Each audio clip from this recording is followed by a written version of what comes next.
suppose on that route, is there any reason that behaviourally we shouldn't neuter a male dog? Is there a reason not to go ahead and do it?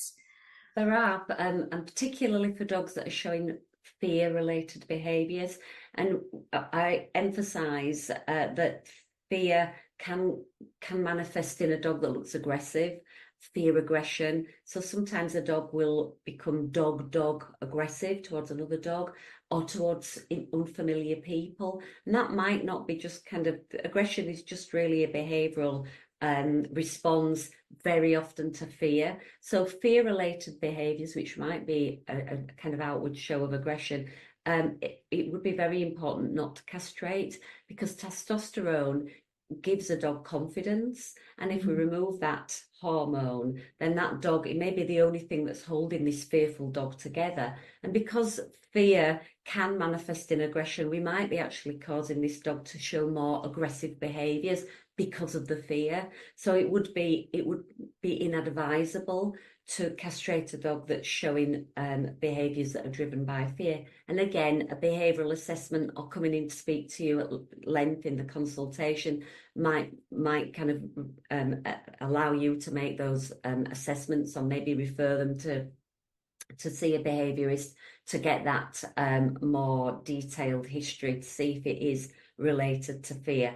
But it would be inadvisable to go ahead and castrate a dog that's showing any fear-related behaviours, because, as I say, testosterone might be, in that case, a good thing for that dog to have on board.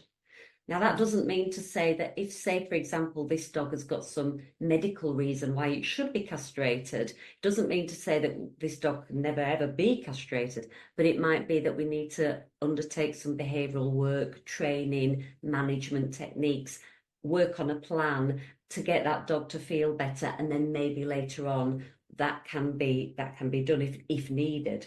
But certainly to go ahead would be the inadvisable thing to do. And of course, again, coming back to the implant that you can advise the client about, there is this implant that allows us to see whether or not this dog's behaviour worsens, because the implant gives us an idea of what surgical castration would look like behaviourally, and then would kind of give us the idea of we would be able to assess the dog, how it would react if it were castrated. But that's something else that you have in the veterinary armoury to help with that.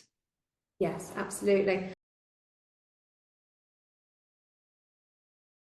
Does the same apply to anxiety as well then? So would an anxious dog be one to be cautious with? Most definitely. Yeah, definitely male and female. So we're staying with the male dogs at the moment, and certainly male dogs because of the testosterone. Obviously females, we're not looking at the same kind of hormones. But yes, testosterone will be helping an anxious dog.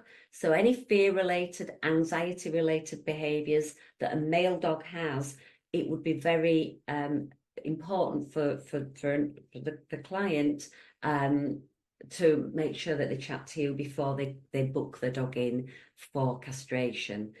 So yes, definitely anxiety and fear, both on that spectrum, same spectrum. Stress-related behaviours, it's always best to get it checked out first behaviourally before just going ahead with the castration, because we might be making things worse. Okay, that's really good to know.